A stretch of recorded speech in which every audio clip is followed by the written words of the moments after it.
E a gente, quando está transmitindo, a gente não vê nada, né? Quando a gente apresentando, eu não vou ver.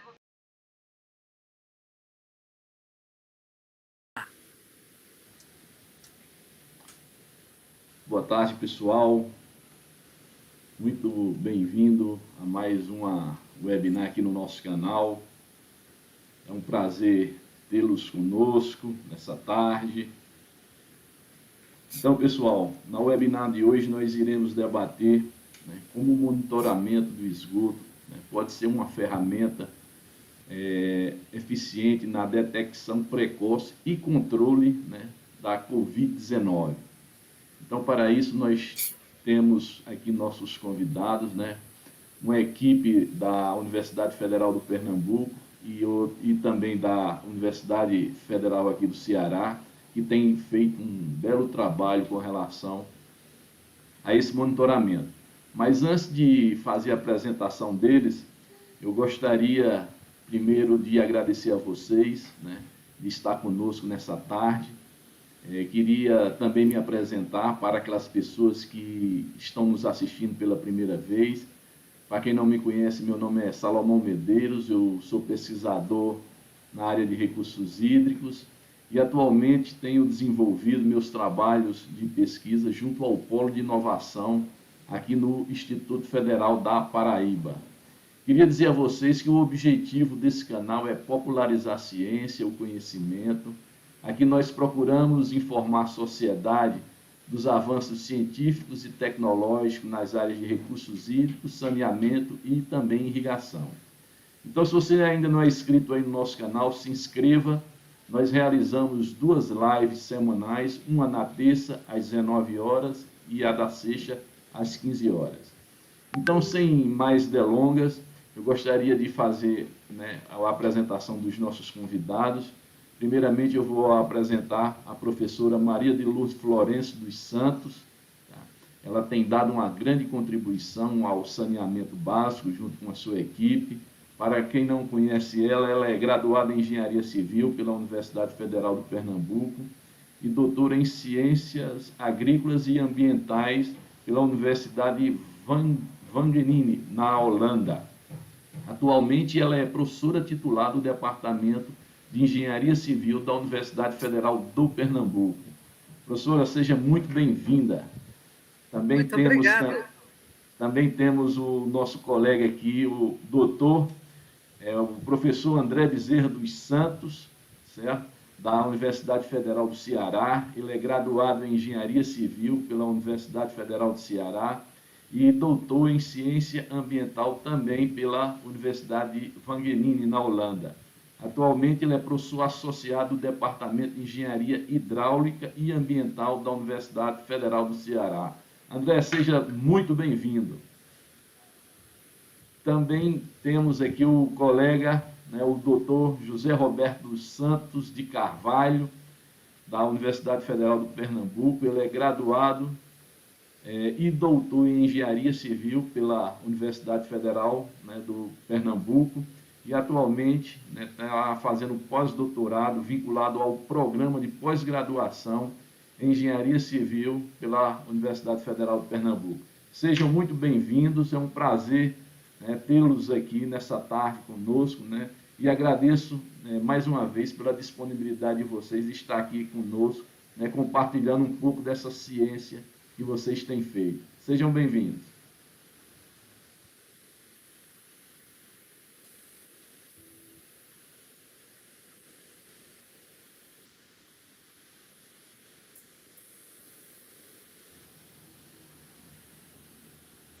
Vamos começar por quem? Começa por mim, em seguida, Roberto dá continuidade e fechamos com chave de ouro com o professor André Santos Tá Bezerra. ok. Fique à vontade. Vou começar a compartilhar, só um segundo.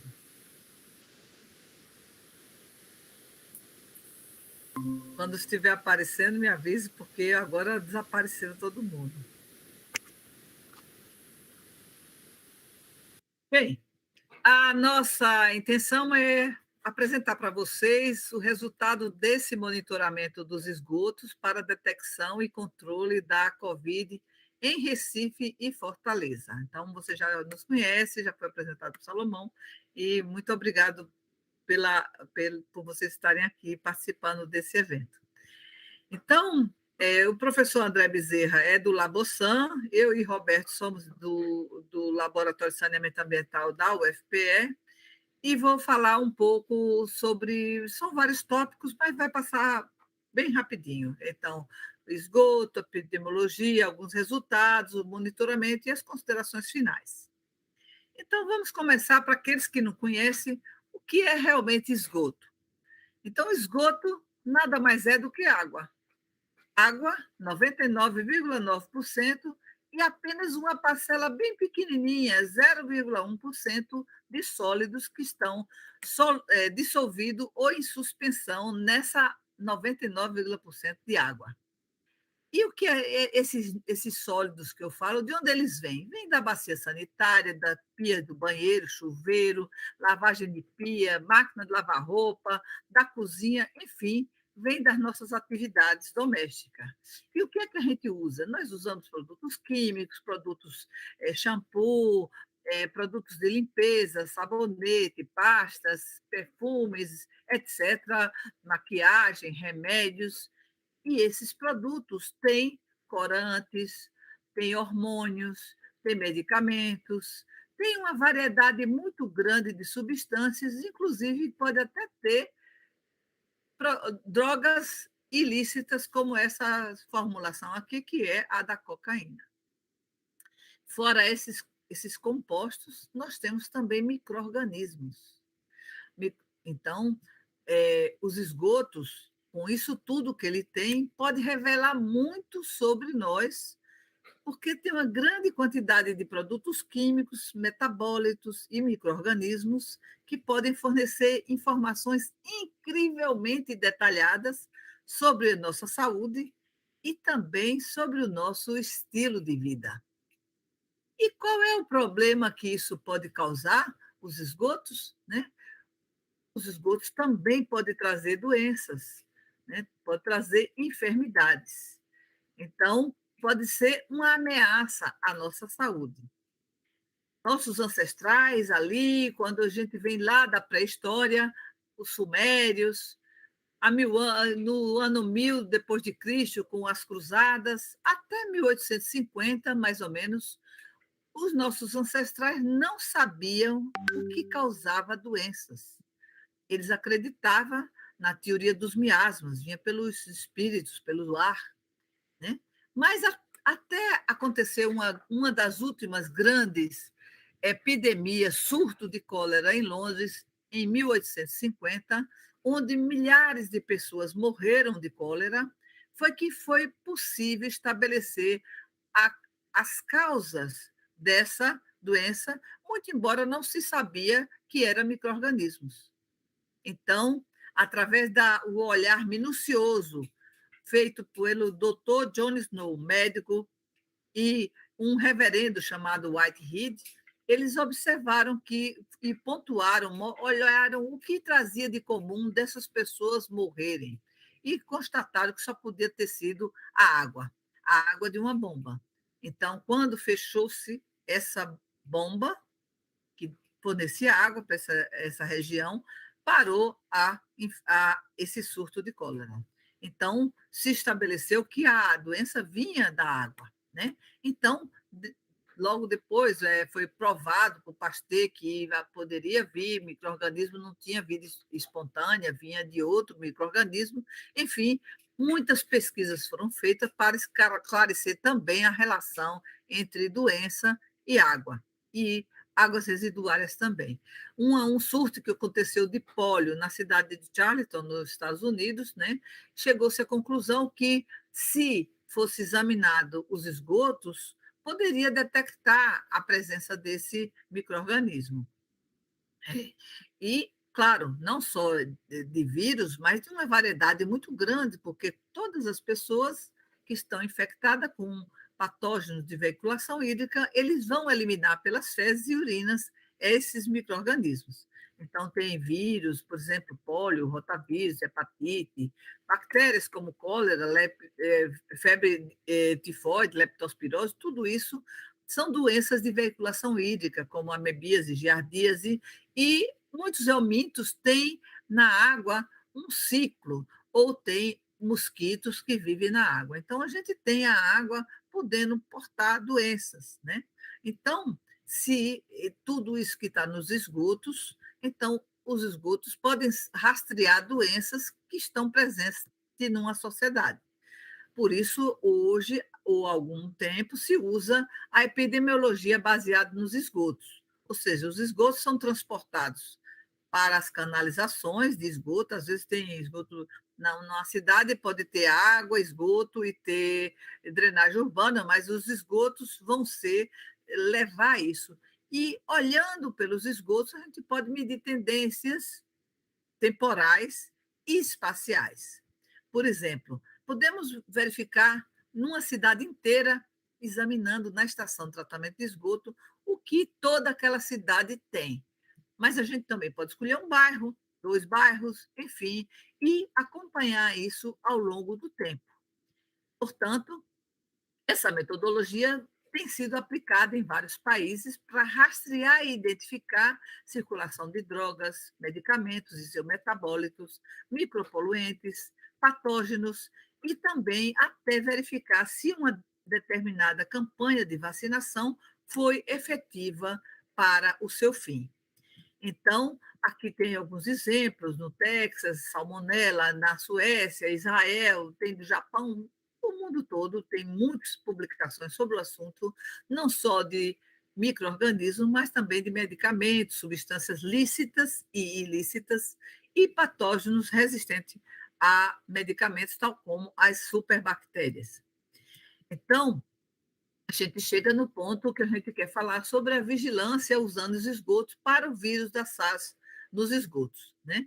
A gente sabe que a transmissão do SARS do SARS-CoV-2 se dá através de gotículas ou de aerossóis através da respiração, né? Que a maior parte de todas as enfermidades de Covid é adquirida dessa forma, embora possa ocorrer também através dos fômites, que é maçaneta, porque caiu uma gotícula de alguém que espirrou, um cartão de crédito, móveis, etc. É possível, mas é muito pouco provável. Então, logo no início dessa enfermidade, já se detectou que o vírus não ficava só na região pulmonar, ele passava e ia para as fezes das pessoas. Vários trabalhos foram publicados nesse sentido. Como resumo disso, a gente pode dizer que os vírus são eliminados em altas concentrações, não só das pessoas que já estão doentes, as sintomáticas, como aquelas que não estão doentes e talvez nem fiquem doentes, são as assintomáticas, né? E que mais, mesmo aquelas pessoas que já ficaram livres do vírus, detectável através dos exames tradicionais, até mesmo 5 semanas depois foi possível detectar nas fezes. E também que, mesmo assim, as pessoas que não têm a doença, assintomáticas, elas são muito importantes na transmissão da doença, porque é uma coisa silenciosa, ela não está doente, né? E isso aí não estava só nas fezes, ela também está, se está nas fezes, também vai aparecer nos esgotos. Então, imediatamente ao surto, lá na Holanda, já começou-se a investigar, aqui ó, em fevereiro de 2020, já começou a investigar a presença do SARS-CoV-2 nas estações de tratamento de esgoto na Holanda. E foi possível ver que 6 dias antes da primeira notificação de uma pessoa doente no país, já se sabia que o vírus estava circulando. A mesma se dá na Espanha e na França e em outros países. Então, esses estudos indicaram boa correlação entre o aumento do número de casos clínicos e o aumento nas concentrações do genoma viral nos esgotos. Eu não estou falando do vírus, eu estou falando do genoma viral, é parte desses vírus, né? Então, porque até agora não foi encontrado o SARS-CoV-2 viável nos esgotos, porque o esgoto é um ambiente muito hostil, muito embora nas fezes tenha sido possível fazer esse isolamento, né? Então, quero esclarecer que não há nenhuma evidência que possa ocorrer contaminação pela rota feco-oral, né? Então, eu queria falar para vocês rapidamente o que é a nossa rede de monitoramento de Covid, que é financiada pela ANA, com o suporte e articulação do INCT, Instituto Nacional de Ciência e Tecnologia ET Sustentável, que é coordenado pela UFMG, pelo professor Carlos Chanichalio e pelo professor agora César Mota. Então, essa instituição, que já existia muito antes de haver a Covid, a gente já trabalhava em rede, já trabalhava articulada, né? A Universidade Federal do Ceará, Pernambuco, Rio de Janeiro, no Paraná, e menos o Distrito Federal, que não trabalhava conosco inicialmente, mas que incorporou depois, nós fazemos parte da rede nacional de monitoramento de COVID dos esgotos, que é financiada pela ANA, com articulação com apoio do CNPq também, e com vários parceiros locais, né? As companhias de saneamento local dos estados têm contribuído muito para o sucesso dos trabalhos que nós estamos desenvolvendo. Então, eu agora passo para dizer a vocês que o nosso objetivo é monitorar os esgotos domésticos dessas cidades e, quem sabe, ampliar para mais locais, né, de forma que nós tenhamos uma ferramenta de vigilância epidemiológica para a detecção precoce, ou seja, os vírus aparecem nos esgotos antes de aparecer doença, porque os assintomáticos também estão contribuindo para isso. Então, eu passo agora a palavra para dar prosseguimento na palestra ao doutor Roberto Carvalho, que vai dar continuidade. Obrigado, Ludinha. Pedir licença para retomar aqui a apresentação. Só compartilhar aqui um instante com vocês.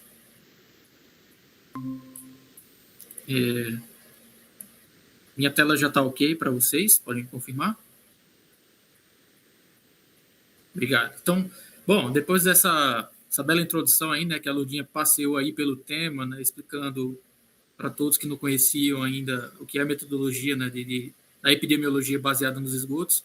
Então, eu vou entrar agora mais no mérito, né, de como é que a gente faz isso na prática, certo? Então, a gente vai primeiro explicar um pouquinho dessa metodologia, né? Então, de antemão, o que é que a gente precisa ter em mente, né? A gente tem todos os seres vivos, né, da Terra, eles precisam ter algo de diferente para a gente poder identificar um do outro, né? Isso é realmente o que faz isso realmente é aquele material genético que a gente tem, né? Nosso DNA, nosso RNA. Então, com o SARS-CoV, né? Com o vírus do SARS-CoV, não é diferente. A gente precisa investigar, né, essa quantificação dos esgotos através de algum material, né, que seja intrínseco daquele ser vivo ali, que no caso é o vírus.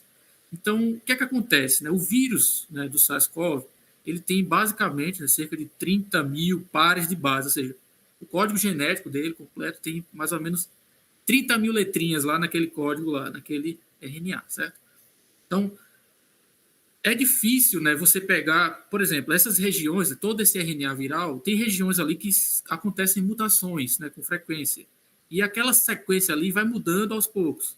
Se ela muda, a gente já começa a perder a detecção viral. Então, a gente tem que procurar um fragmento, né, daquela região ali que seja bem íntegro, que não tenha mutações. Então, o que é que acontece? Lá no início, né, da pandemia, lá início de 2020, o Centro de Controle de Doenças norte-americano, né, o CDC, né, Center for Disease Control dos Estados Unidos, eles isolaram 2 genes que ficam exatamente aqui nesse chamado nucleocapsídeo do vírus, né?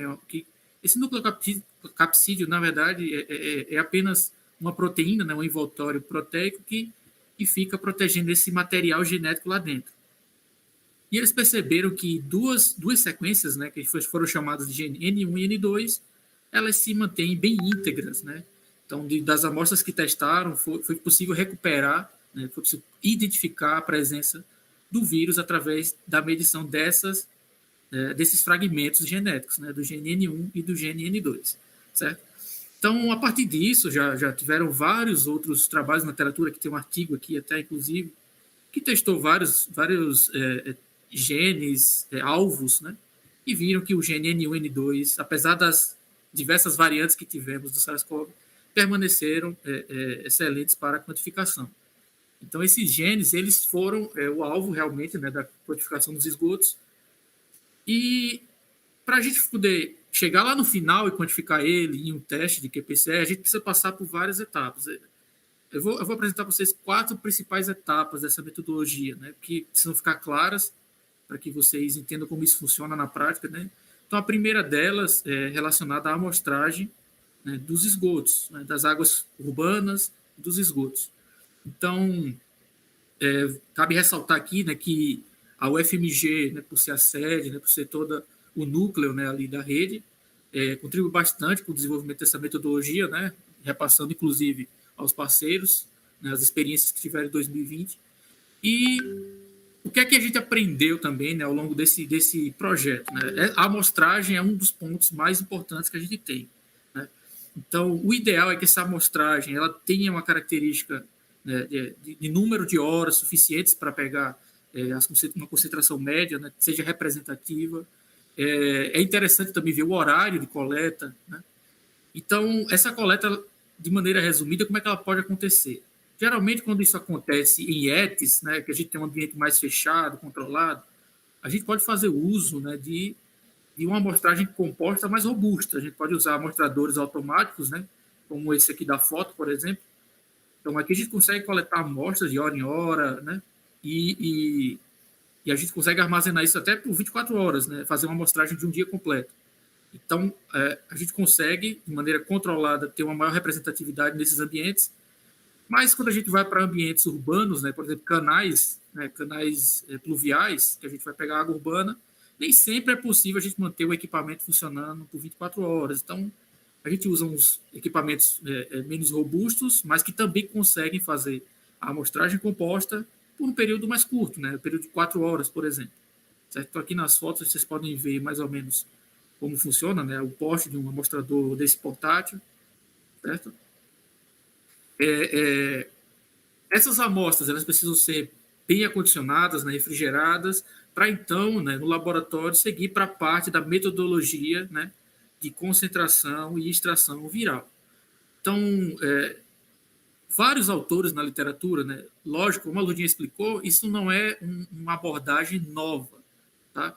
Mas ela ganhou muito fôlego com a chegada da pandemia, né? O SARS-CoV entrou em evidência no mundo inteiro.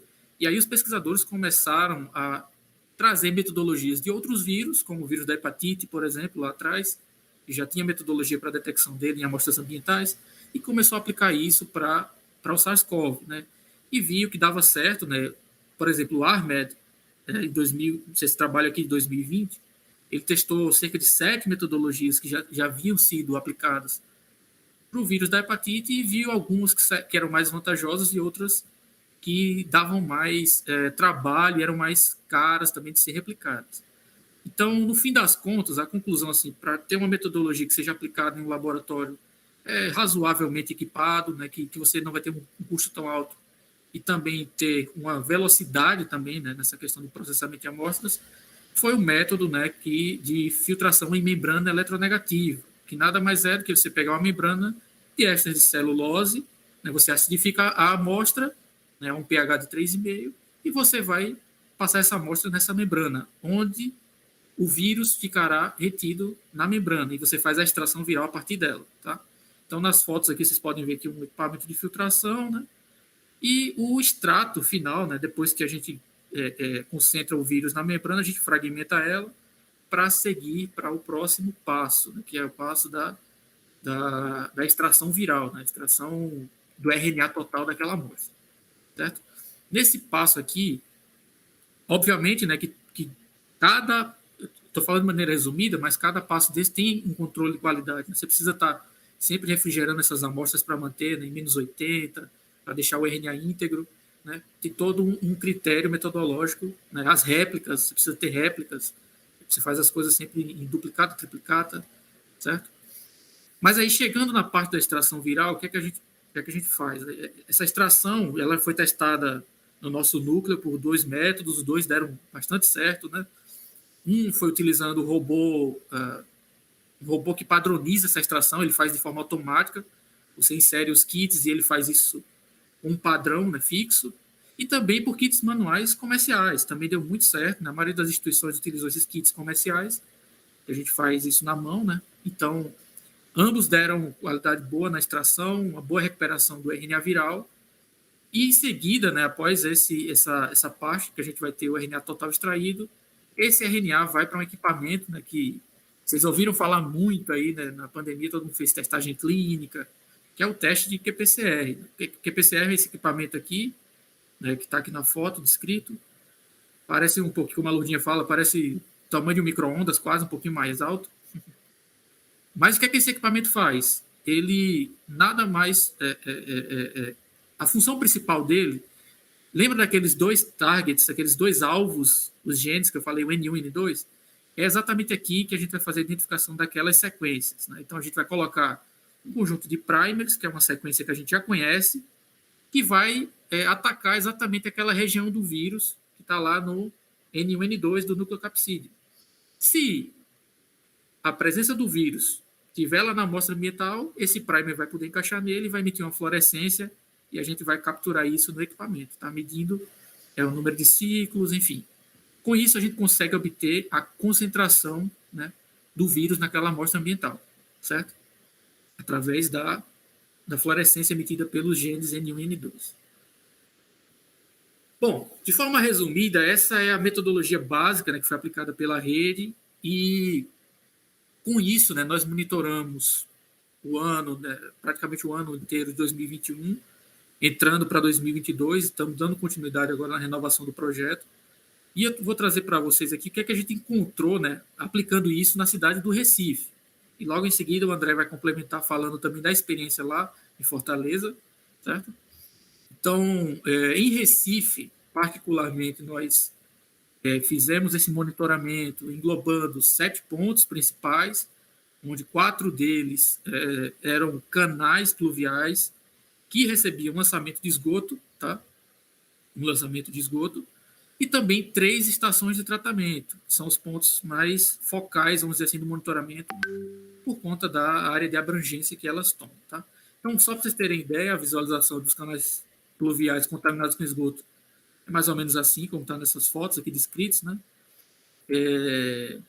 Obviamente que esse cenário não é o ideal, mas a própria companhia de saneamento aqui, né, na nossa região já tem trabalhado forte nisso, já tem vários planos para a descontaminação do rio, né, dos rios da região, e a tendência é que esses canais deixem de ser contaminados em breve. Tá? Mas é bem interessante monitorar também esse tipo de ponto. E as ETs, como eu falei, que são os pontos focais, né, do monitoramento, porque a gente só com 3 pontos, né, para vocês terem ideia, a gente monitorou 3 ETs, né, a ET Mangueira, a ET Peixinhos e a ET Cabanga, e só com as áreas, né, de abrangência dessas 3 ETs, aproximadamente 35% do território do Recife foi contemplado, né, por essa vigilância epidemiológica através de esgotos, tá? Com 3 pontos. Então, uma vez apresentados esses pontos, o que é que a gente aprendeu? Esse monitoramento, na verdade, nós tivemos uma prévia, né, fora da rede, a gente já tinha começado a estudar um pouquinho sobre esse monitoramento em um edital que foi fomentado pela própria universidade, né, pela própria UFPE, e a gente fez um estudo focado só na ET Mangueira, onde a gente pegou no mês de junho e fez um estudo, né, diário, né, para a detecção do gene N1 e N2 nessa estação de tratamento. O que é que a gente observou de primeira mão? Que o gene N1, você pode ver aqui na escala do gráfico, o número de cópias, né, que a gente conseguia recuperar através da detecção do gene N1 era sempre maior do que o número de cópias genômicas que a gente conseguia detectar pelo N2. Ou seja, de 100% das amostras que a gente conseguiu quantificar o vírus, foi através do gene N1. O gene N2 ele não foi tão eficiente assim para essa detecção, né, viral nos esgotos. Tá? Geralmente a recuperação dele era bem mais baixa, uns 30%, 40% das amostras. Em seguida, né, nós também fizemos esse estudo para ver um panorama horário. Qual é o horário de pico, né, de excreção de vírus? Você sabe, o esgoto é formado nos horários que a população está utilizando, formando esse esgoto. Né? Então, a gente precisa saber qual é a variação disso ao longo do dia para tentar escolher qual é o melhor horário de amostragem para a gente recuperar esse vírus nos esgotos. A gente percebeu também nesse estudo da Edith Mangueira que o horário entre as 9 e as 13 horas e o horário das 18 horas, né, até as 20 horas aqui, eram realmente os horários de pico que a gente conseguia recuperar melhor esse vírus nos esgotos. Tá? Então, isso foi levado em consideração na metodologia de amostragem. Tá? Seguindo adiante, eu quero trazer para vocês aqui, para que a gente entenda os resultados finais desse monitoramento, é necessário primeiro entender como é que foi a pandemia em Recife, né? Como é que foi isso no sistema de saúde. Então, esse gráfico ele mostra aqui nessas barrinhas o número de casos notificados e casos confirmados, né, de síndrome respiratória aguda grave que foi causada por Covid-19. Então, ó, perceba que no começo, né, de 2021, aqui está por semana epidemiológica, mas aqui é mais ou menos essa linha vermelha, é maio de 2021, tá? Então, a gente, no começo de 2021, a gente estava com a propagação, né, da variante Delta do vírus. E a gente tinha números, né, de casos confirmados e notificados bem elevados aqui, estávamos tendo um pico, né, de contaminação nesse período. Depois teve, ao longo do ano, né, lá para o meio do ano, isso foi atenuado, né, esses níveis, essas contaminações na população foi sendo atenuada, tivemos baixos números, né, aqui. E aí, quando chegou no final, né, de 2021 para o início agora de 2022, começou a circulação da variante Ômicron e tivemos uma novo pico de proliferação viral. Tá? Isso aqui é só para situar vocês como a pandemia se comportou aqui em Recife. Então, diante disso, nós cruzamos esses dados com os dados obtidos no monitoramento do esgoto. Então, o que é que a gente percebeu aqui? Ó? Esse pico que vocês estão vendo aqui, essa linha, é exatamente o número de casos, né, confirmados de Covid no sistema de saúde. Então, aquele pico lá que a gente detectou no começo de 2021 da variante Delta está aqui, e aqui é o segundo pico da variante Ômicron, né, que foi acontecer agora no começo de 2022, de janeiro.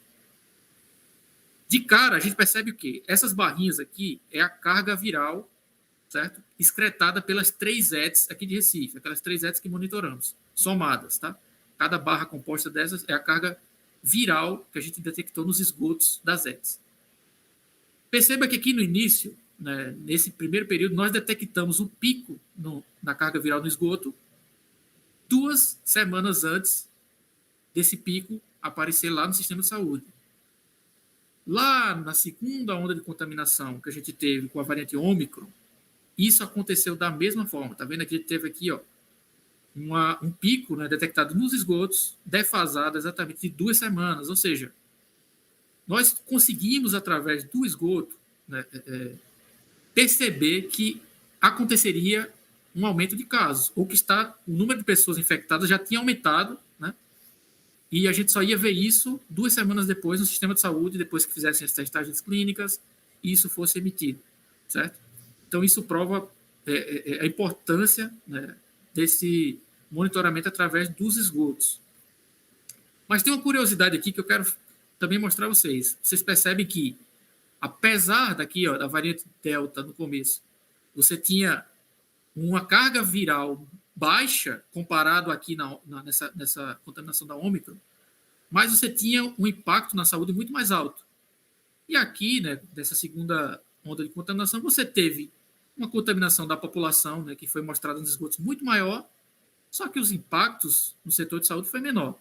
Isso se dá basicamente com relação ao quê? Um dos fatores, que, se não o mais importante, né, que a gente pode citar, é a questão da vacinação. Né? Você tem aqui, naquela primeira onda, né, de contaminação, você tinha aqui cerca de 15% da população, né, vacinada com a primeira dose, perdão, com a segunda dose, com a primeira dose um pouco acima de 20%, e já aqui, quando a variante Ômicron estava em circulação, você tinha um nível de vacinação na população acima de 80%. Tá?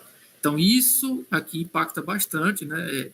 Essa carga viral que a gente encontrou, né, no começo de 2022, realmente, grande parcela disso aqui foi de casos assintomáticos, Então, é por isso que não foi refletido nos dados públicos de saúde, né? O número continuou um pouco mais baixo do que havia sido na primeira onda de contaminação. Para concluir o raciocínio, né, e essa aplicação que a gente aconteceu, que foi feita em Recife, isso também se reflete quando a gente vai olhar o número de leitos de UTI e de enfermaria. Perceba que na primeira onda, com a vacinação baixa, né, a porcentagem de vacinação baixa, e com a variante Delta, você tinha uma ocupação de UTIs aqui, que é essa linha vermelha aqui, essas bolinhas vermelhas, bastante elevadas, acima de 100 leitos de UTI estavam ocupados. Já nesse segundo cenário, né, com a população já mais de 80% vacinada, esse número de leitos de UTI não foi tão ocupado, chegando a 26, 27 casos, 26 leitos, perdão, né, ocupados em uma semana epidemiológica. Tá?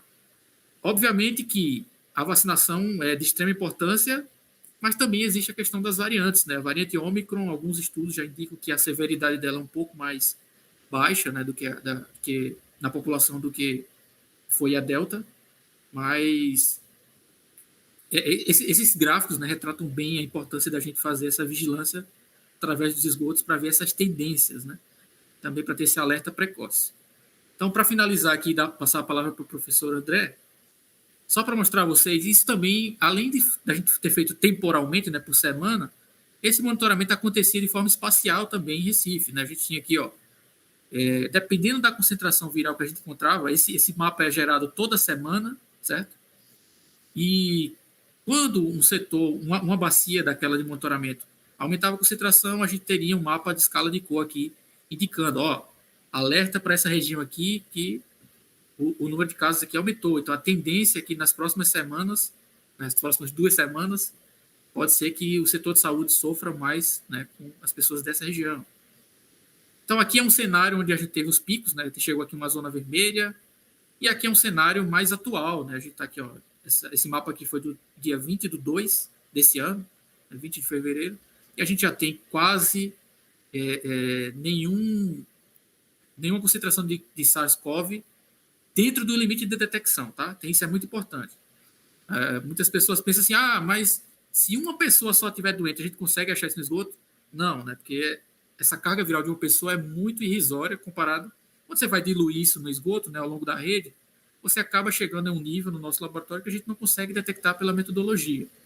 Então tem essa limitação também, tá? A gente não consegue ver número de pessoas infectadas, mas a gente consegue ver tendências, né? A gente consegue ver os aumentos e os decréscimos em cada região. Certo? Então, passo a palavra, sem mais delongas, para o professor André, nesse momento.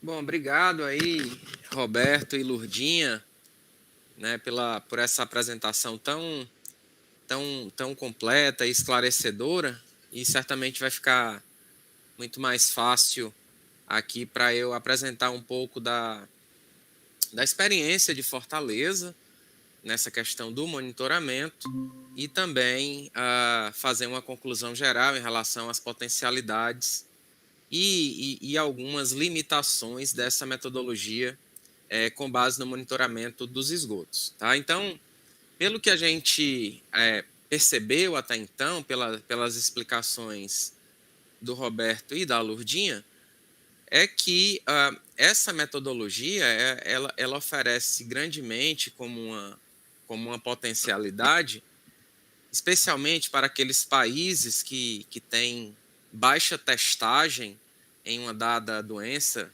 né, como a Covid-19. O Brasil está entre os países com menores testagens, né, aí, de população. A gente consegue visualizar temporalmente e espacialmente essas tendências de aumento, de decréscimo, levando-se em consideração aí uma população muito maior. Então, como o Roberto mostrou, ali com base às vezes em uma única amostra de esgoto, a gente consegue perceber o estado de saúde de muitas vezes uma população superior a 1 milhão de pessoas.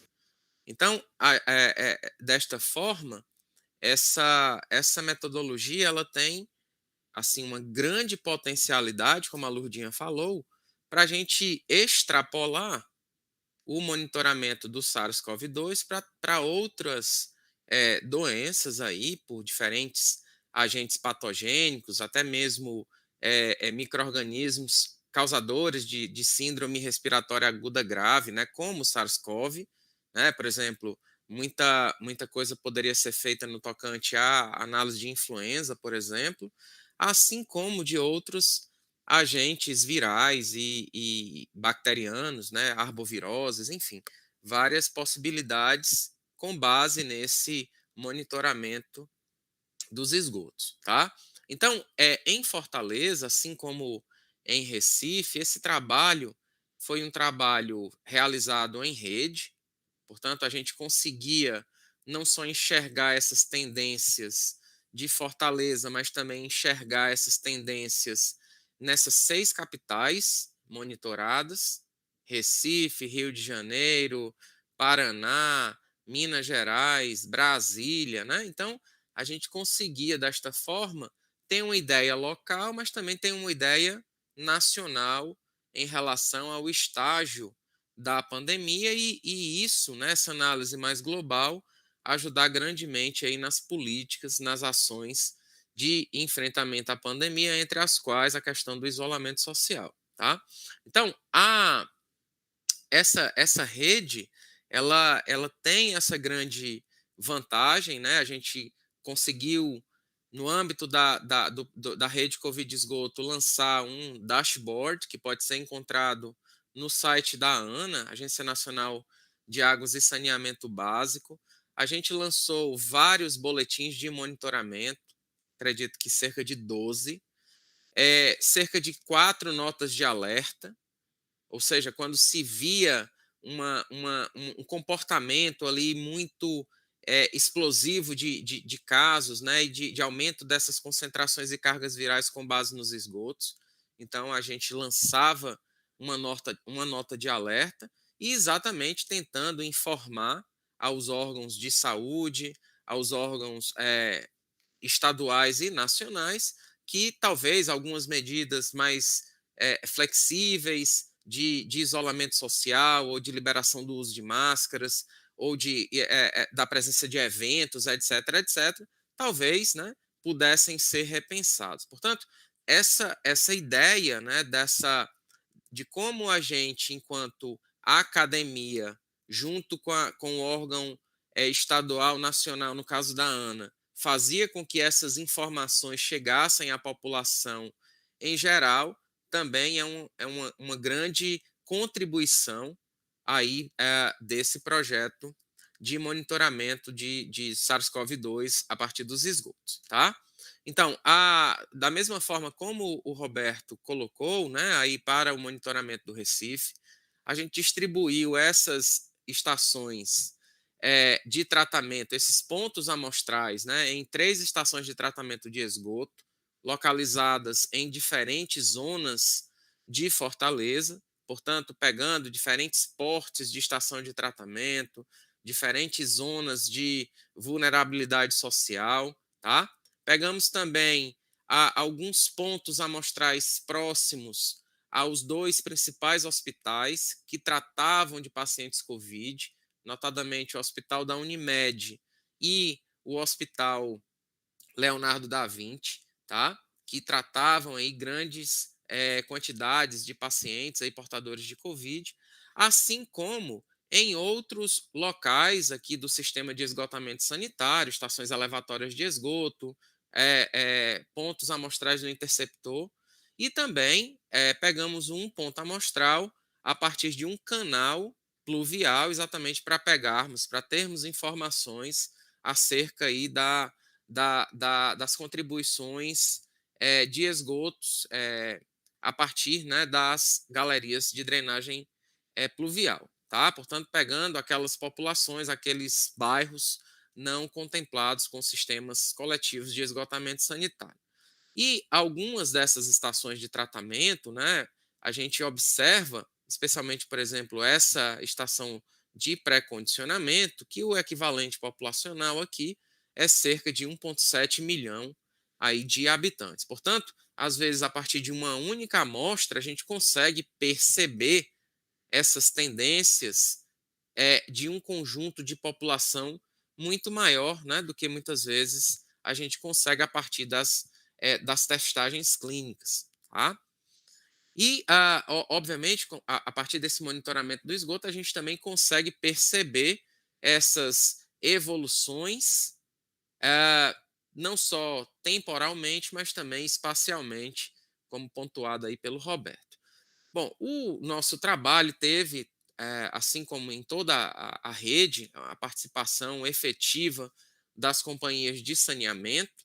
Então, eu queria já, de antemão, agradecer a parceria, o trabalho, junto à Companhia de Água e Esgoto do Ceará, a CAGES, né, nossa grande parceira nesse projeto, que ficava a cargo da coleta desses esgotos nesses 10 pontos amostrais.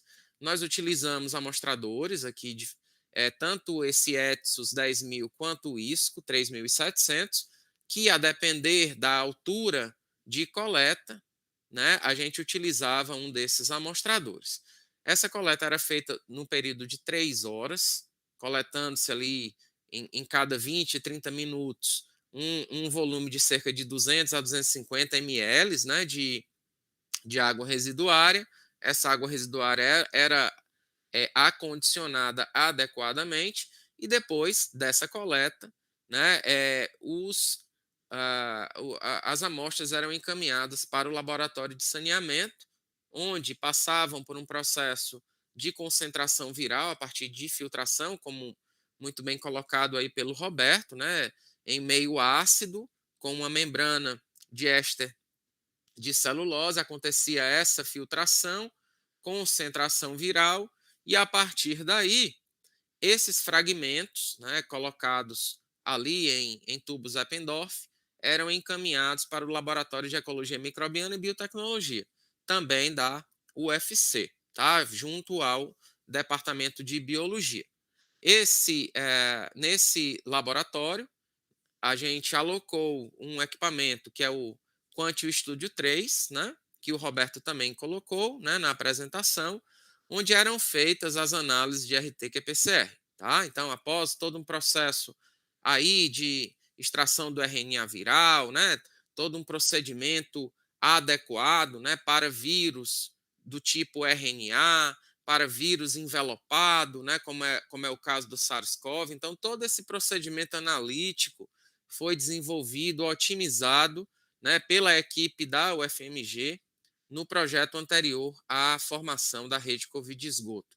Né? Portanto, uma coisa que foi importante é essa uniformização metodológica para que, de fato, a gente possa conversar, né, entre si. Tá?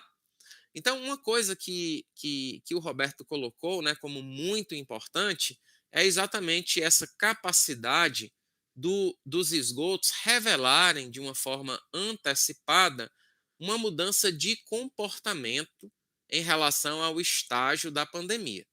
Então, se a gente observar esse gráfico aqui, que eu fui mais focado nessa terceira onda aqui da pandemia, né, por volta ali de dezembro, de janeiro desse ano, a gente conseguiu perceber, a partir da análise dos esgotos, uma mudança de comportamento muito anterior àquele comportamento verificado a partir das análises clínicas, da mesma forma que o Roberto colocou para Recife, ali com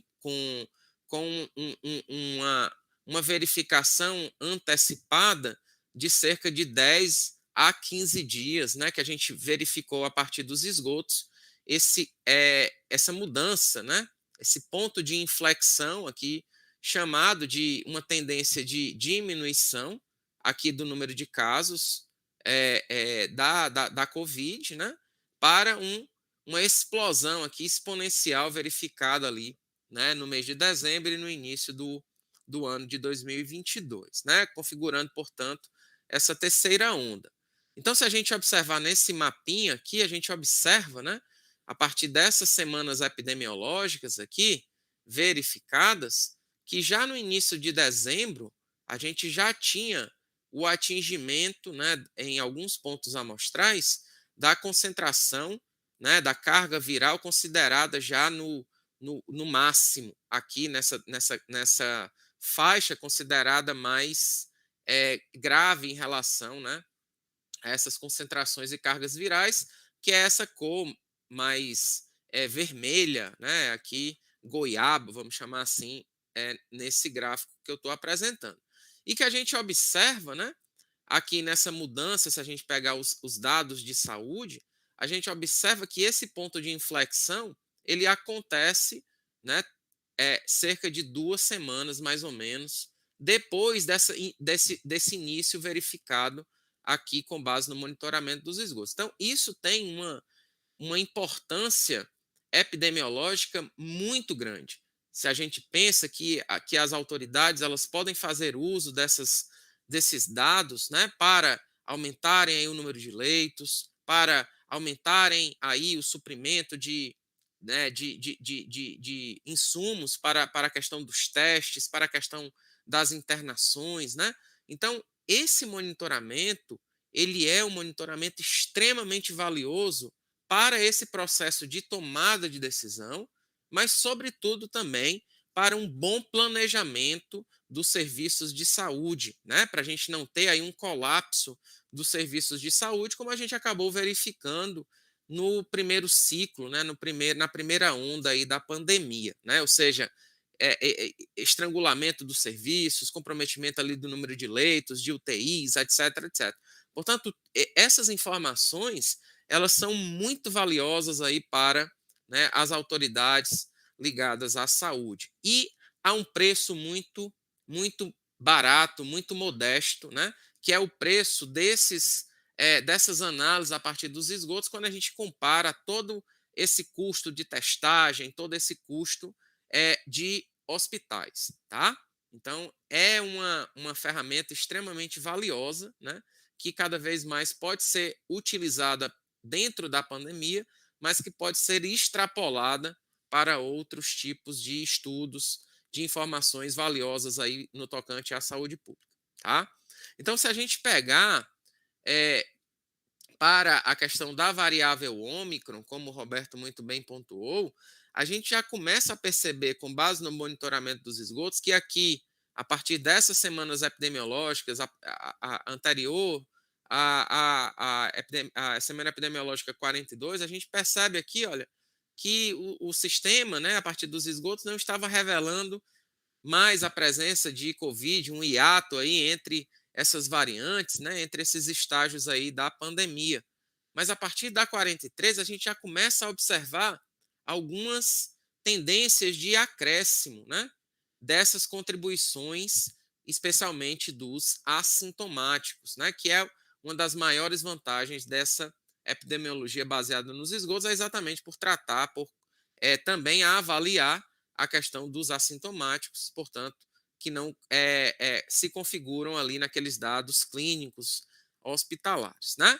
Então, a gente observa que estava começando a ter ali um aumento, e aqui, a partir da semana epidemiológica 49, né, 48, 49, a gente já tem ali um aumento expressivo do número de cargas, né, um aumento expressivo das cargas virais ali a partir desses 10 pontos monitorados. E depois eu vou mostrar um videozinho que isso vai ficar muito claro aí para vocês, tá bom? E aqui o que a gente observa, né? Se a gente pegar aqui o aumento aqui das cargas virais em comparação com o aumento desses números aqui hospitalares, né? A gente observa a boa correlação entre essas tendências, né? Portanto, tendências de diminuição aqui e aqui, a gente observa essa tendência de diminuição a partir dos dados de saúde. Tendências de aumento, e aqui, olha, o monitoramento nos esgotos, né, assim, ratificando esses aumentos ali dos dados de saúde. E uma vez mais, muitas vezes mostrando de maneira antecipada essa mudança de tendência do comportamento em relação ao estágio da pandemia, tá? E aqui, como também muito bem colocado pelo Roberto, a gente acabou tendo diferentes comportamentos entre as diferentes variantes aí, exatamente pela grande importância da questão da vacinação, tá? Então, a gente observa que com a variável Ômicron, o percentual da população vacinada já era muito grande, e isso acabou resultando em que muitas pessoas acabaram se fazendo o seu tratamento em casa, né, ali com sintomas leves, sem demandarem muitas vezes ali os serviços de saúde, mas mesmo em casa essas pessoas ainda contribuíam ali com os esgotos, e obviamente que a gente conseguia enxergar, né, tudo isso a partir do monitoramento, tá? E se a gente pegar os dois estados de monitoramento dos esgotos da presente live, né, desse presente webinar aqui do canal do professor Salomão, a gente observa que Fortaleza e Recife, né, estão ali com um nível de vacinados superiores a 80%, né, e que isso grandemente ajuda, né, nessa questão do enfrentamento à pandemia, né? Então, a pandemia não acabou, a gente, como eu vou mostrar, está vivendo, graças a Deus, um período bom, vamos chamar assim, né, de uma diminuição dessas concentrações, dessas cargas virais, também do número de internações, mas a gente tem que ficar vigilante em relação à pandemia, em relação a outros agentes microbianos que podemos ter informações a partir dos esgotos, tá? Uma coisa que é importante nesse tipo de estudo, né, é fazer com que essas informações saiam da academia, saiam muitas vezes ali dos órgãos de saúde e que ajudem, de uma certa forma, também na informação da população. Então, eu posso dizer que esse estudo aqui de Fortaleza foi muito exitoso, mas que teve também, para esse êxito, um grande papel, né, do Centro de Inteligência em Saúde do Estado do Ceará, chamado de CISEC, um grande parceiro aqui nosso. Portanto, no momento em que eu tinha esses dados, eu já informava o CISEC já entrava em contato, muitas vezes, com a Secretaria de Saúde, estava no comitê, né? Agradeço aqui o professor José Xavier Neto, tá? Parceiro aqui local, e que fazia com que essas informações, com base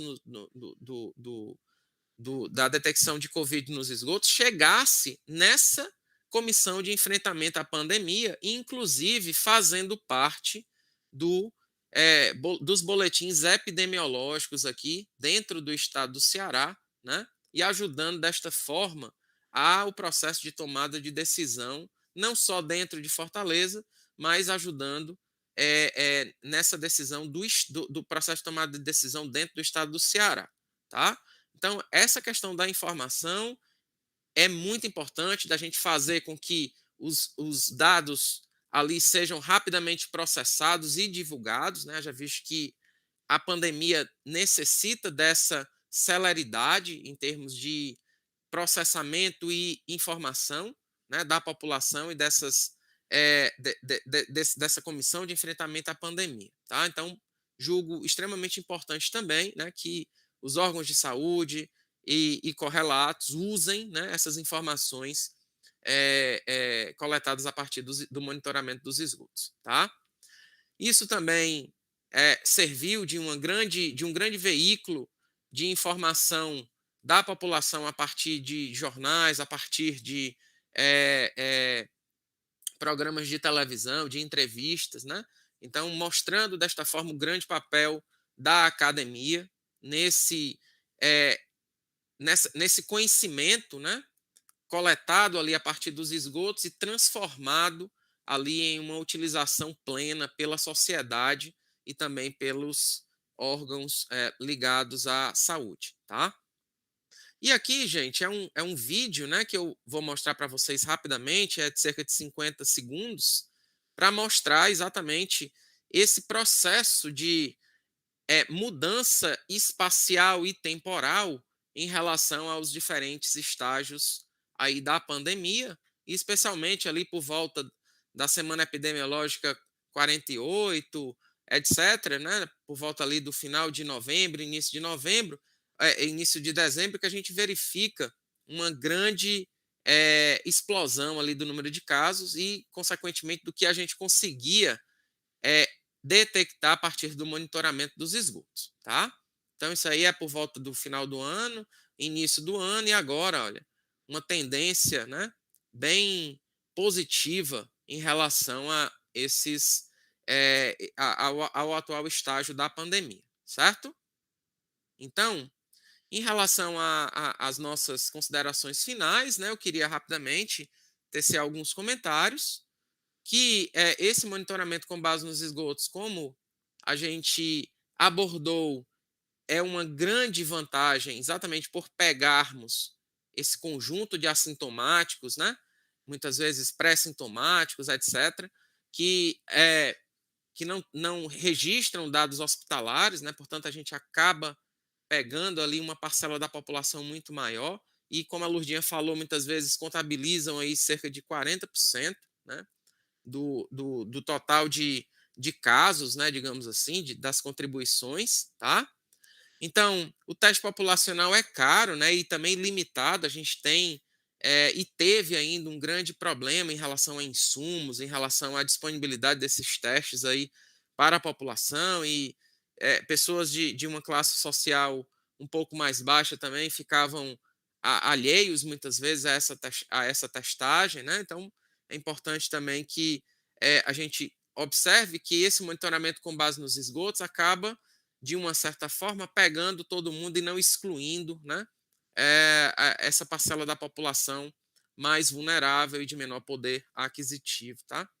Então, a gente tem que também extrapolar que esse monitoramento pode, como foi colocado pela Lurdinha, ser ampliado para outros agentes patogênicos, para outros objetivos, como campanhas de vacinação, como drogas ilícitas, tá?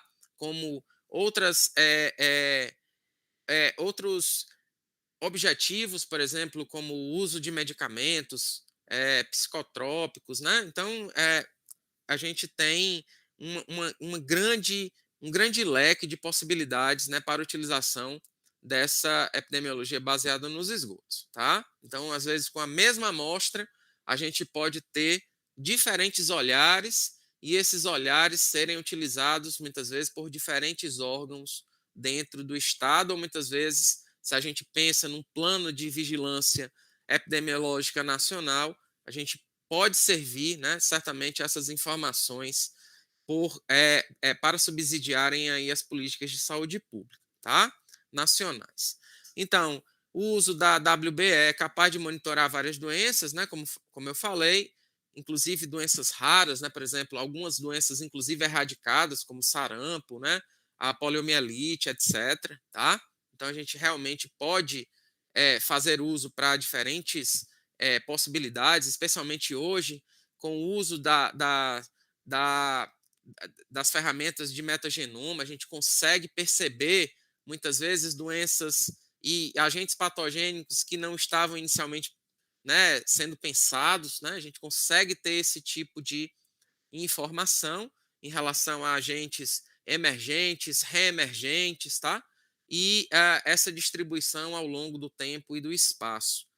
A WBE, né, epidemiologia baseada no esgoto, é escalonável e também é econômica e pode ser aplicada, né, como eu falei, para diferentes finalidades. A gente está vivendo atualmente aí um período de disseminação aí de arboviroses aí, né, dengue, chikungunya, etc, etc. Então, se a gente tiver aí um programa focado com metodologias, né, etc, para esse tipo de vírus, certamente pode também ajudar bastante os órgãos de saúde a ter um conhecimento mais pleno dessa distribuição no tempo e no espaço, tá?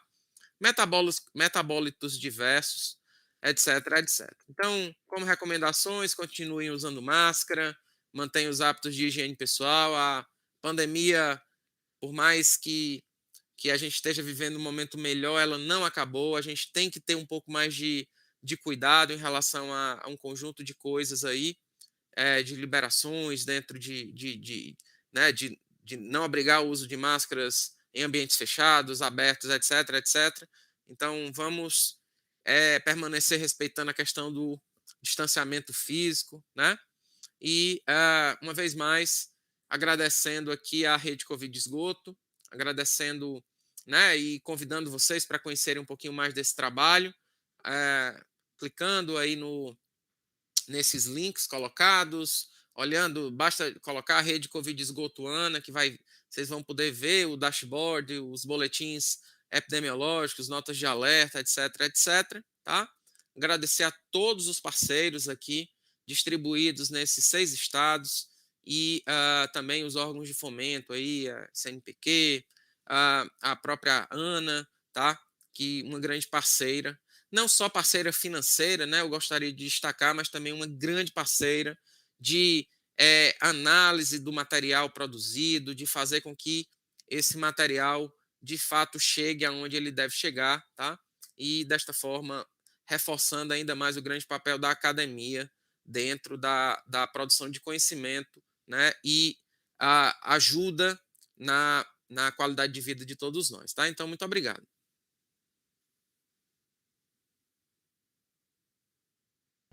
Muito obrigado, professor André. Excelente, né? O trabalho que vocês têm feito.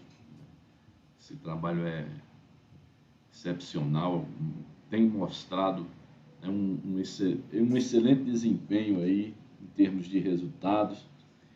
Antes de passar aqui para as perguntas, eu gostaria de estimular aqui os colegas que ainda não fizeram suas perguntas, que por favor registrem aqui no chat as suas perguntas.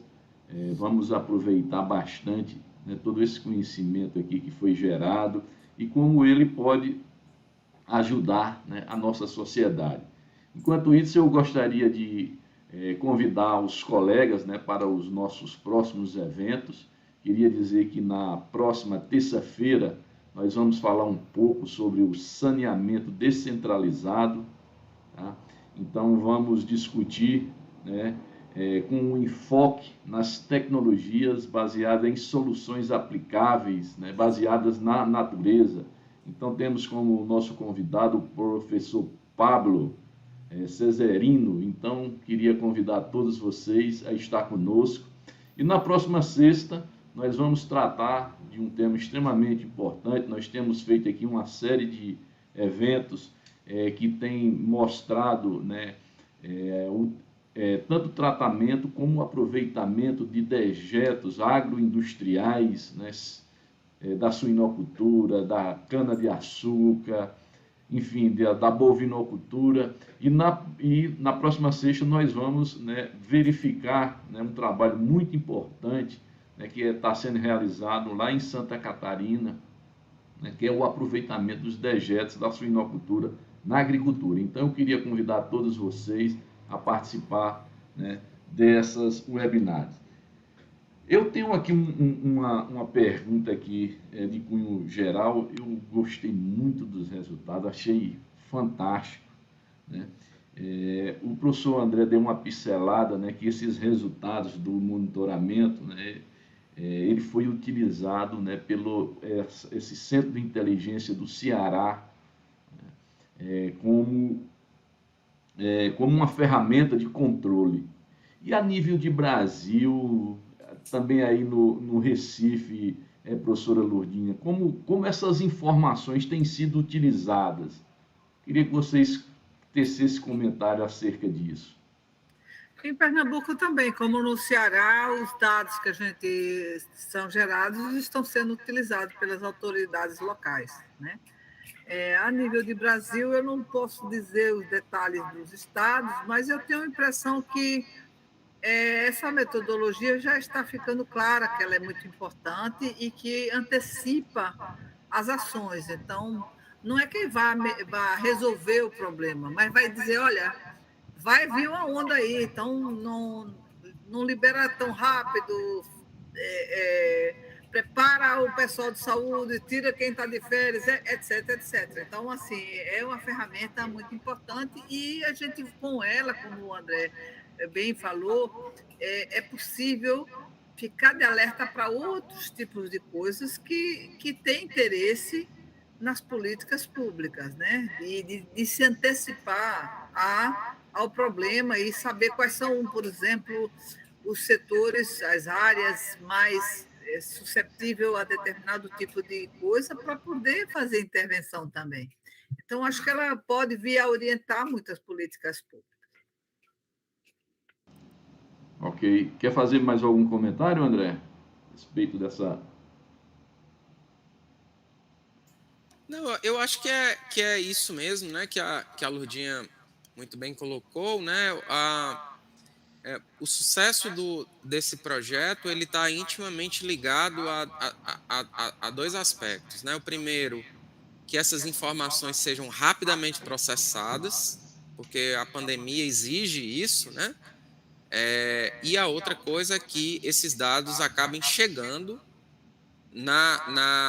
nos órgãos estaduais ligados à questão da pandemia, por exemplo, ou de, se a gente sair um pouco da pandemia, que a gente consiga fazer com que essas informações, esse raio-x da população, com base no monitoramento dos esgotos, acabem fomentando políticas públicas estaduais e nacionais nas diversas temáticas, né? Possibilidades aí com base no esgoto. Tá? Então é muito importante esse papel, né, de divulgação também, né, para a própria sociedade, né, em relação a determinados comportamentos que muitas vezes podem ser, de uma certa forma, bem diferentes da necessidade do momento. Né? Então, eu acho que a gente ainda está vivendo, como eu coloquei, um período de avaliação, de fato, né, sobre a pandemia, sabe? Novas variantes aí estão acontecendo o tempo inteiro, né? A gente tem hoje em dia, com a questão dessa globalização, uma rapidez na transmissão desses patogênicos, né? A partir aí de aeroportos, a partir de terminais marítimos, etc, etc. Então, a gente, de fato, tem que perceber um pouquinho mais aí nos próximos meses como a pandemia vai se comportar, sabe? Assim, eu realmente espero que a gente viva aí uma situação de normalidade, vamos chamar assim, nos próximos meses, né? Mas sempre muito alerta, né? Na necessidade de reforços nas vacinações em relação a várias coisas aí que vem sendo de uma certa forma ainda mantidas em alguns estados, como o uso de máscaras, etc, etc. Tá? Excelente. Obrigado, André. Roberto, podemos dizer que nós já temos, na verdade, uma metodologia consolidada desse monitoramento e, se temos, como é que ficaria uma aplicação, né, desse monitoramento nos pequenos municípios?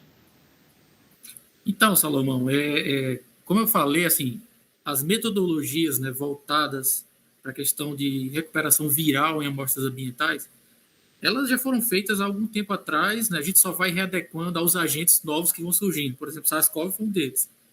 Então, assim, dentro dessas metodologias existentes, vamos dizer assim, com a eficiência que a gente consegue chegar hoje de recuperação desse vírus em uma amostra ambiental, chega ali na casa dos 70% dos melhores métodos, tá? Então, não é algo assim que a gente diz assim, ó, a gente consegue recuperar tudo, né? Não é aquele método 100% eficiente, mas o que acontece? Ele é um método extremamente eficaz para a situação que a gente quer, que é de medir tendências, de medir alertas, né? De poder fazer esse contato com os agentes públicos para que haja uma melhor gerência, né? Entendeu? Então, para esse nível, né, de interação, eu creio que os métodos que a gente tem hoje podem ser replicados, né, em um laboratório que tenha pelo menos o básico, né, da biologia molecular, né, um equipamento de RT-qPCR, como foi falado pelo André, né, que a gente utiliza nos laboratórios. Né? Então, isso para agentes virais é necessário ter pelo menos esse aparato básico, né? Mas as metodologias para os fins planejados pela rede Covid, eu acho que estão bem estabelecidas, sim, nesse contexto. Ô Salomão, me deixe só fazer um rápido comentário aí, Pois né, não? nessa pergunta. A pandemia, ela também gerou muito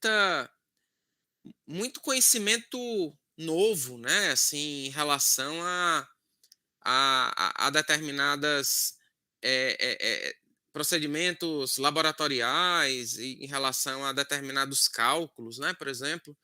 Então, logo no início da pandemia, se trabalhava muito com aquela coisa de transformar esses valores de cargas virais, né, portanto, produto da concentração viral pela vazão, em termos de número de pessoas infectadas, tá? Então, logo no início, alguns trabalhos, né, eles tentaram ir nessa linha, sabe, assim, de tentar fazer esse trabalho, né, da frente para trás, tá entendendo? E se observou que o grau de incerteza era muito grande. Por quê? Porque as pessoas elas excretam uma determinada quantidade de vírus aí a partir principalmente do material fecal, muito embora alguns trabalhos também tenham detectado a partir da urina, muito embora não deixe claro se foi a partir de uma contaminação cruzada ou não, né? Grandemente advogo que é muito mais por contaminação cruzada, né? A gente tem pouca contribuição microbiológica, muitas vezes a partir da urina.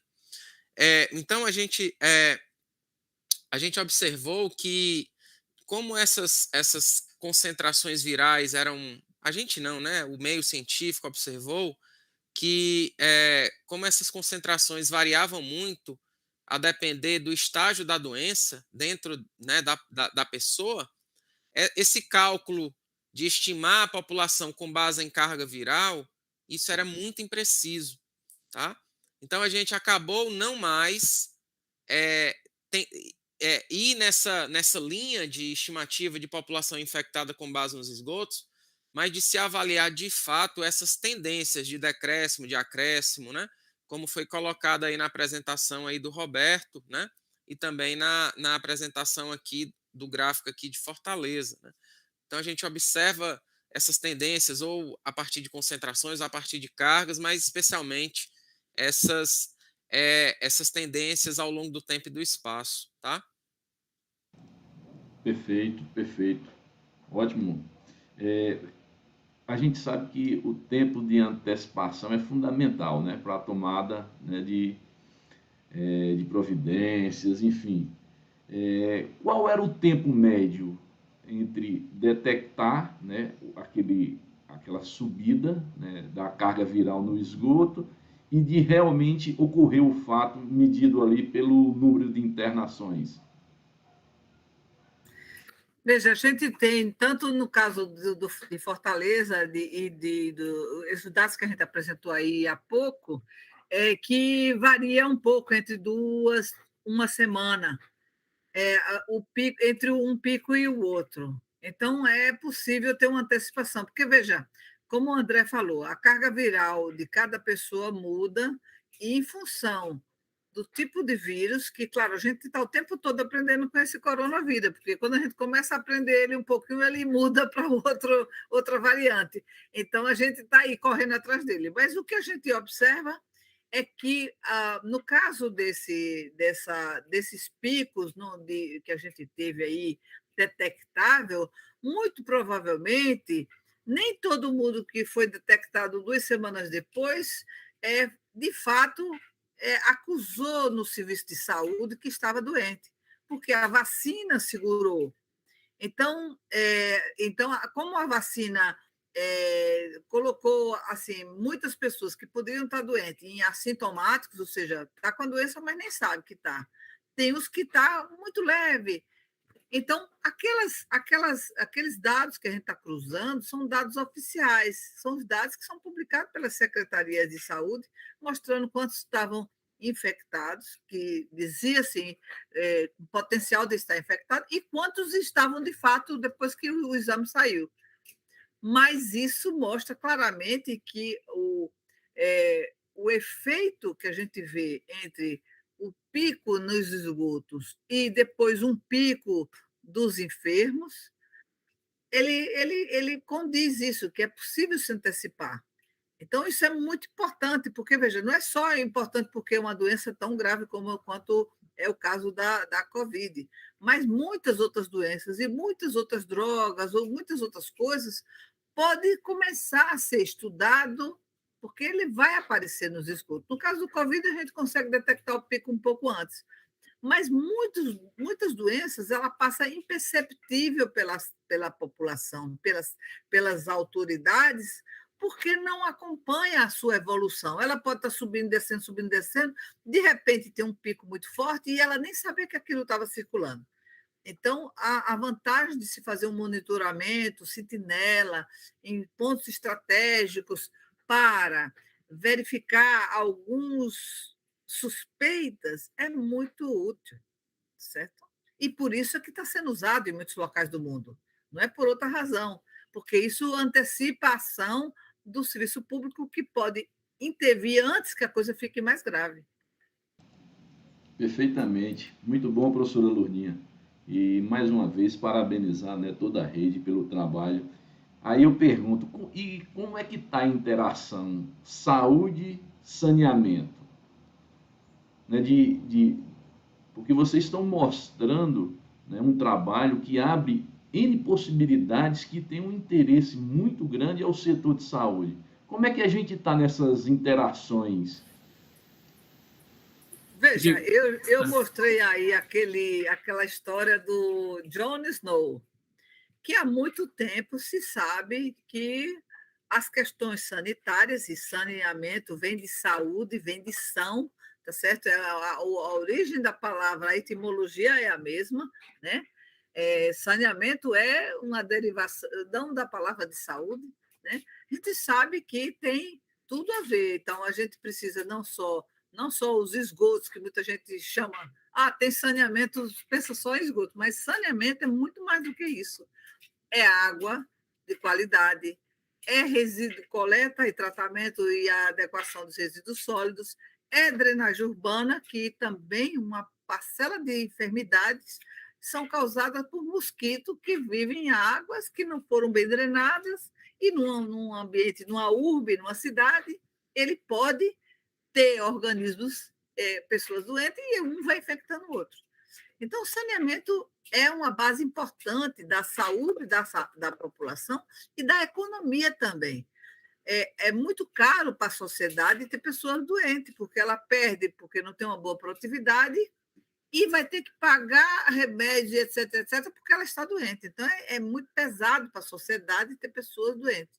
Então, saneamento é sinônimo de saúde, é um fator que deveria ter uma maior exploração. E muitos governos têm trabalhado nessa direção, né? E a gente pode olhar a evolução do saneamento, era uma coisa, obra enterrada, não aparece, mas nesse milênio houve bastante investimento no Brasil, num determinado momento, deu uma parada, e agora, com o novo marco regulatório, tem a esperança que o setor privado vai investir numa coisa pública. Esse aí é um outro assunto que não é, digamos, da alçada de investigação minha, né, nem de André. A gente trabalha mais com a parte de tratamento de efluentes, uso, reuso, recuperação de insumos, saúde pública, etc. Então, essa parte mais política fica aí para outros convidados seus, né? Mas saúde e saneamento, tá? A chance da gente adoecer com água suja é muito grande, porque nós não vivemos sem água. A água é indispensável. Estamos todo dia, a gente precisa beber água. Todos os seres vivos precisam de água. Então, qualquer coisinha que suje essa água, e a gente muitas vezes a sujeira é invisível. Por exemplo, os micro-organismos, para ele ser visível na água, precisa ter concentração altíssima, e não precisa de muita concentração para causar doença. Então, assim, a água de poço que tinha lá em Londres era uma água limpa, era uma água de poço, translúcida, mas as bactérias passaram. Então, assim, precisamos investir mais em saneamento, precisamos formar mais gente em saneamento, precisamos diminuir digamos, melhorar a qualidade de vida. Saneamento significa qualidade de vida. Excelente, professora. Muito obrigado. Eu tenho também uma outra pergunta aqui, vou fazer para o Roberto. Roberto, a gente no início imaginava, né, pelo que eu entendi aí, que seria possível, através da carga viral, a gente estimar mais ou menos a população afetada, né? Aí depois se mudou o foco para apenas alertar o crescimento disso, que era mais efetivo, né? Isso. Dentro desse processo de avanço, né, nessas pesquisas, a gente pode chegar, né, num futuro breve a, por exemplo, ter, digamos, números satisfatórios, por exemplo, dessa população que pode ser, na verdade, afetada através da carga viral que a gente vai encontrar no esgoto, ou ainda a gente está num caminho um pouco distante disso? Então, Salomão, esse assunto a gente precisa ter um pouco de cuidado, né, para a gente falar, porque é como o André até falou um pouco, né, na fala dele, essa questão, né, das incertezas que nós temos, né? Por exemplo, a gente costuma saber as pessoas, até a fezes excretada por pessoa é variável, sabe? Você não tem, às vezes, a mesma quantidade de vírus, né, em uma pessoa e na outra pessoa. Então, assim, quando você soma as diversas incertezas que você tem lá naquela metodologia, cientificamente não é muito prudente, vamos dizer assim, você chegar no número de pessoas, sabe? Então, acho que existe um caminho ainda pela frente para a gente poder avaliar melhor essas incertezas, para poder dar um chute mais seguro, vamos dizer assim, lá na frente, de número de pessoas infectadas. Mas como eu disse, assim, não dá para chegar no número exato por conta das incertezas, né? E isso precisa avançar, né, um pouco essa análise para você arriscar um chute lá na frente. Ok, muito obrigado. Professor André, você falou de custo de monitoramento, né? E fez aí uma... Tá sem áudio, Salomão. Desculpe. André, você falou um pouco aí deu uma pincelada, né? Sobre a questão do custo do monitoramento, né? Da testagem de uma população, que isso é muito mais caro do que, na verdade, você fazer esse monitoramento através dos esgotos. Me diz uma coisa, nós temos, por exemplo, uma possibilidade no futuro próximo adotar essas medidas aí, né, de monitoramento, no caso da Covid, através do esgoto, do que fazer a própria testagem? Não, eu acho que são coisas complementares, elas não são excludentes, sabe? Na minha opinião. Eu acho que com certeza, na ausência de informações mais expressivas de testagem, os esgotos podem nos dar, muitas vezes, essas informações, né? Então, é, é, é aquela coisa que a gente costuma dizer, né? Que em terra de cego, quem tem olho é rei, né? Então, nessa situação aí, eu acho que o olho, os esgotos nos oferecem esse olhar, né? Eu acho que para esse entendimento um pouco mais abrangente, né, do estado de saúde da população em relação a uma das N possibilidades, né, que foi colocado aí pela Lurdinha, né, também por mim ao final da apresentação, né? Ou seja, esse olhar ele pode ir desde bactérias resistentes a antibióticos, né, como foi colocado, mas também pode avaliar, por exemplo, se a gente comparar ao longo do tempo, a presença vamos imaginar, de colesterol, vamos imaginar, a partir dos esgotos, né? Pode se dar a partir de uma avaliação de um determinado surto em uma região e, de repente, a gente conseguir verificar ali com base nos esgotos, né, um pouco mais de informações, correlações e tal. Então, uma coisa que eu esqueci de mencionar, Salomão, aqui, nesses monitoramentos, é muito importante que a gente também caracterize adequadamente outros aspectos para além da concentração viral, tá? Então, a gente acabou não falando, mas na rede a gente monitora alguns parâmetros físico-químicos, como DQO, como nitrogênio amoniacal, para exatamente observar se em uma determinada semana epidemiológica houve uma diminuição muito grande ali, se de fato é correlacionada ao aspecto da concentração viral ou foi influenciado, por exemplo, a partir de uma chuva que acabou diluindo, né, um pouco mais aquela concentração. Então a gente acaba fazendo também alguns monitoramentos ali importantes de parâmetros físico-químicos, né, que vão nos dar exatamente essa garantia de que, de fato, né, aquela diminuição é atrelada a alguma variável climática ou não, tá certo? Então é importante também da gente ter essas informações, tá bom? Ok, obrigado, professor André. Bem, gente, a gente está caminhando aqui para o nosso final.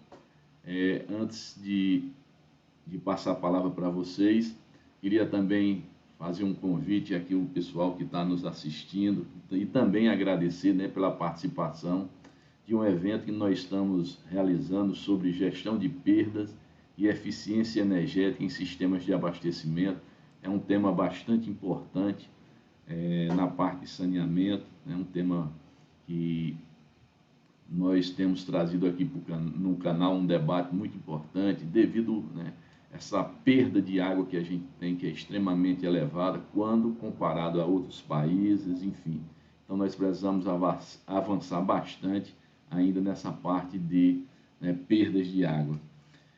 Eu gostaria de, antes de passar a palavra para os nossos convidados, queria agradecer imensamente à professora Lourdinha, né, pela disponibilidade.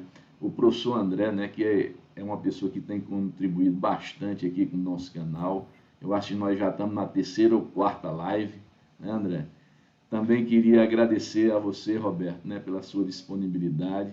E vamos começar pela professora Lourdinha. Professora Lourdinha, qual é o recado que você quer passar aqui para os nossos colegas que estão aqui nos assistindo e aqueles colegas que ainda vão nos assistir através desse vídeo que ficará aqui disponibilizado aqui no nosso canal? Antes de ver, a mensagem que eu quero dar é que continue com muito cuidado, porque a pandemia ainda não passou. A gente não sabe ainda muito sobre ela.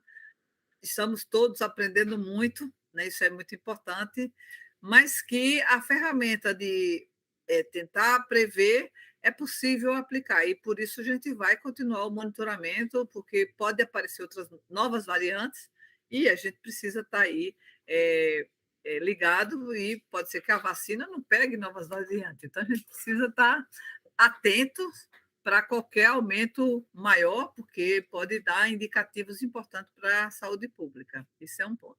Outra coisa, eu quero parabenizar, Salomão, pelo seu canal, a importância desse canal para a divulgação do setor do saneamento, trazendo temas assim, relevantes, né? Todos os temas são relevantes, mas perdas é um tema relevante, reuso é outro tema, tratamento é outro tema, epidemiologia e tratamento são temas muito importantes, e eu tenho certeza que tem motivado muita gente a ter um outro olhar sobre o setor, né? Então, agradeço muito a oportunidade de estar aqui com você nesse canal. Obrigado. Vamos passar agora a palavra aqui para o Roberto. Roberto, fica à vontade, querido. Salomão, obrigado pelo convite, viu? Foi um prazer estar aqui com vocês. Como a Lundinha falou, a gente precisa ressaltar, né, essa importância, né, que você deu, essa iniciativa no seu canal, de disseminar a ciência, né?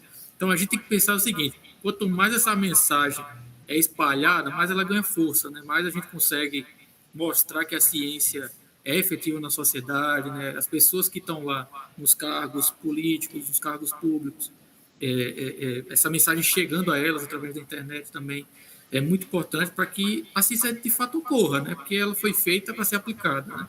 na vida real e resolver os problemas. Então, essa é uma iniciativa que a gente tem que parabenizar e estou grato por fazer parte aqui, né? Do seu canal, a gente está nesse momento junto aqui. É isso. Obrigado, Roberto. Eu gostei do termo espalhar, né? Então, nós precisamos espalhar as informações, nós precisamos popularizar a informação. E você que nos assiste, né, você pode colaborar com isso, né, que é compartilhando o nosso conteúdo, tá? Se inscrevendo aí no nosso canal. Para vocês terem uma ideia, nós já tivemos aqui, né, mais de 70 pessoas aqui, neste momento, aqui na nossa live. Então, se cada um, né, se comprometer a compartilhar com pelo menos 4 pessoas, a gente vai chegar aí, né, num universo bastante expressivo. Então, queria contar com vocês nesse movimento, né, que eu chamo que é popularizar a ciência. Professor André, meu querido, por favor, fique à vontade.